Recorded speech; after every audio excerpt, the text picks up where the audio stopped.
everyone, my name is Laina if you've never been here before, and today I'm finally doing the long-awaited diagnosis story. I've been promising this video since 5,000 subscribers and now we're, I think, almost at 11,000. So just a little bit late, you know, but I figured better late than never, so here it is. This video is probably going to be kind of long, so hopefully that's okay with you guys, but I'm just gonna chat with you guys, tell the story of how I was diagnosed with type 1 diabetes. So let's get into it. So I'm not exactly sure of the day when all of my symptoms started showing up. I'm assuming probably showed up somewhere towards the end of September, beginning of October. But the first thing I noticed was that I had to pee so much and so frequently. And this had to do with because I was so thirsty and drinking so much water. I vividly remember one time I was in the car and we drove to Kohl's, I think, to go shopping or something. And I was so thirsty, I think I probably had gotten a drink when we were back at home. And I remember just getting in the car and oh man, I need a drink. So my mom had a water bottle and I literally chugged the entire thing straight. I didn't take any breaks or anything, which is insane. If I tried doing that today, I probably wouldn't be able to. So that was clearly not normal.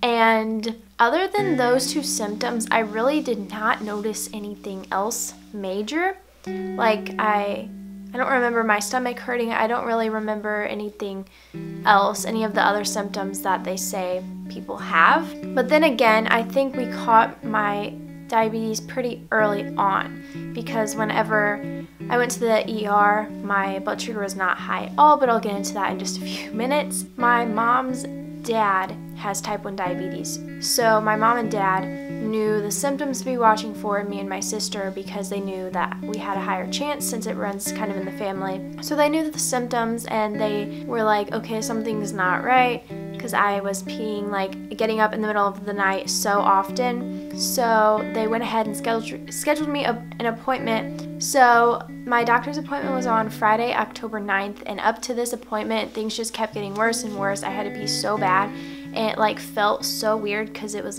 I don't know, it did not feel right.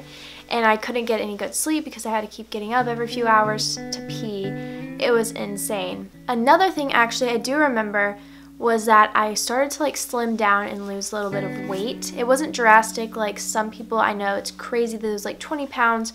I think I may have lost maybe 10 at the most, but you could definitely tell I was losing fat because I had definitely slimmed down and my jeans were starting to get baggy that had previously fit. So anyways, October 9th, we go into the appointment. We go to the appointment after school that day on that Friday. They checked my height, my weight, and I remember, I think I was probably 90 something pounds. This was in 6th grade. This was 2015, October 9th, 2015, 6th grade, and I had definitely lost some weight. I was actually it might have been 87 pounds or something, which is not very good, not very healthy for how tall I was. So definitely I had lost weight. And then the next thing they did was they asked me some questions on what my symptoms were, and I told them that I had to pee so much, drinking a ton of water. And then they checked my pee for ketones. And back then I literally had no clue what any of this was. I didn't know. And my parents did not tell me that they thought it was type 1 diabetes because they didn't want to scare me, you know. So I had no idea what was happening. I just thought something was wrong and okay, we'll fix it and it'll be all back to normal again. Little did I know that it would not be back to normal again. So we go into there, they checked for ketones, and I had large ketones. Literally, I had no clue what that meant back then. I was okay, is that good or bad? I was I didn't know that was bad. So they told me that I had large ketones and they thought that I probably had type 1 diabetes. Now, they could not actually check my blood sugar there because they said that they had to do it at the hospital. So after they told me that they thought it was type 1 diabetes, I started crying and I did not know what it was at all. So they said that we need to drive straight to the hospital, and we went to Children's Hospital that day. That's where I currently go for like all my endo appointments now. So we drove there, and I remember on the drive there I was asking my dad all these questions about like what type 1 diabetes was, what it meant, why I had it, what caused it, all of these questions that I just didn't understand. And I was really anxious and nervous about all this. Like, this was all happening so fast. I was in 6th grade, so I'd lived my life without it, and I was old enough to actually realize that there was a change, because some people are diagnosed so young they don't remember life without it, but I still remember life without it, kind of. Now it's been 3 years, I kind of am starting to feel like I've always had it, but back then it was like crazy because I've always known life without diabetes. So once we arrived at the hospital, I didn't really realize that I was feeling bad until my blood sugar came down and realized how much better I could feel. Like, I was so used to feeling bad that it just felt normal, and I didn't even realize that I didn't really feel the best from high blood sugar. So we went in and they pricked my finger. This was the first time I've ever had my finger pricked, and I was so scared just for that. Little did I know I'd have to be getting a shot an hour later. So they pricked my finger. I was holding my dad's hand because I was so scared. I turned away, they pricked it, and I believe my blood sugar was 362. Now I'll put the conversion up on the screen for you guys, but if you guys know anything about diabetes, that is really not that high. Like, some people are diagnosed in the 800, 900, but I was only not even 400. Now that I look back at that, like, I've been 362 so many times since then, it's like not even super high. So, after they pricked my finger, I believe we went into a room in the ER and they started an IV. This was my first IV. I remember the lady was super nice that did it. She was like asking me questions to distract me. I remember she asked me about piano and like songs I played, and I just remember that for some reason. So they did the IV in this arm, and then I remember having a little sticker, I think, on there or something, like a little bear sticker. I don't know why I remember that. So they started that, and I'm not exactly sure what was in the IV. I'm sure it was insulin and like the IV fluid, but I'm sure there was insulin in that. I really didn't pay attention to that. I didn't know what insulin was at that point. So then we waited in the ER, like in that room, for quite a while until that night, and I had not eaten since lunch that day. And so we stayed in that room in the ER for like until 9 at night, I believe, and I was there for a long time. They wouldn't let me eat anything, clearly, because my blood sugar was so high and they needed to give me my shot.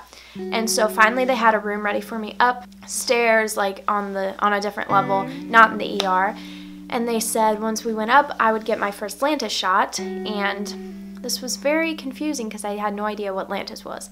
So I think they did it in my leg for my first one, and I didn't feel it at all. And I'm not exactly sure about how my blood sugar was at that point. This was 3 years ago, so I'm not like positive about all these details, but I'm sure it was coming down some at that point, at least a little bit. They finally let me eat dinner that night at like 10 p.m.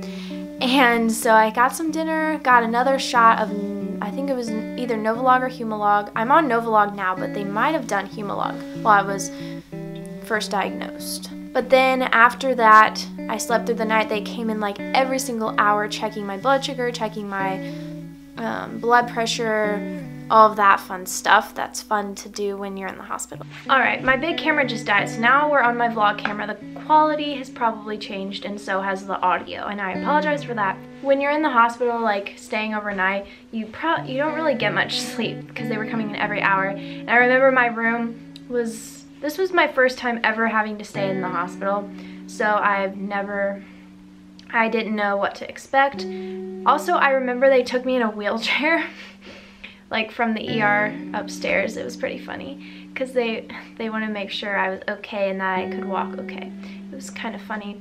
But there was another girl staying in my room, and it was kind of a coincidence because she was from the same, like, close to the town that I live in. It was like kind of weird. So after that night, I had my Lantus shot, my first fast-acting insulin. I think it was Humalog. The next day, I had a diabetes class. So I went into this class, and I remember talking about carb counting, what the carbs are in them, how to give an injection, all of that fun stuff, the basics of diabetes. They gave me a little bag to carry my supplies in, and they gave me a little silicone bracelet that said I was a type 1 diabetic. So basically the next few days were just full of learning and what diabetes was, how to manage it, everything in between, and it was just pretty much overwhelming.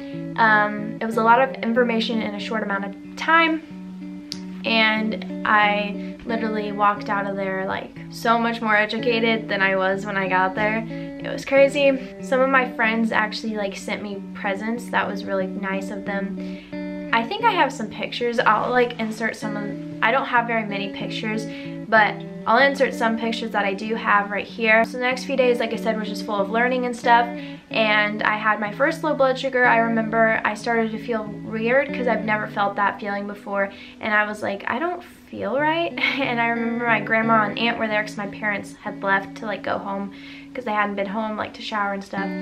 And I was like, I don't feel right, this feels kind of weird. And I was having my first low blood sugar. It was only 81, but like I've probably been running in the 300s for the past month, so that was a totally different change for me, and it felt really weird. And then on the way out, we went to the pharmacy in the hospital.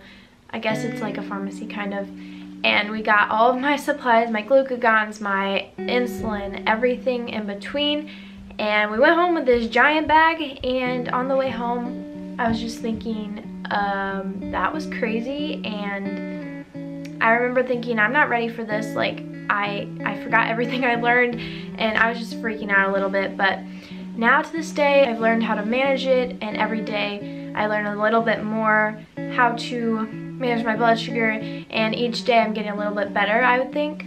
So I've come a long way since then. It's been 3 years now, and yeah, so that's pretty much my diagnosis story summed up into this video. So hopefully you enjoyed, and hopefully it was worth the wait. I know I've been keeping you guys waiting for a long time, but here it is.